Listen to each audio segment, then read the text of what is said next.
النهارده رطل الطماطم ب5 تعريفه، اللحمه اللي كانت ب4 ساغ النهارده ب8 وناكلها بكماشه، علبه السجاير اللي كانت بساغ بقت بساغين ومن غير كبريت، الرز بنسمع عليه سامع. يعني قصدك ايه من الدش ده كله؟ قصدي يعني اقول لسعادتك انه ما يصحش كل شيء ولا مؤاخذه يغلى ثمنه، وبني ادم بني ادم يفضل زي ما هو، لازم رخر يغلى مع السوق يرتفع شويه.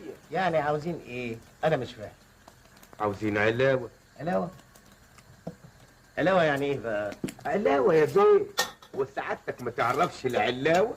اعقل قوي، علاوه زواده غلاء معيشه، وسعادتك بلا قافي عليك كلها النظر وشايف الحاله اللي احنا فيها. انا متاسف جدا وما اقدرش ادفع مليم علاوه لحد. يعني مفيش علاوه؟ لا مفيش. اتفضل روح الشغل. طيب خلاص انت رحت الشغل، انا قلت حاجه؟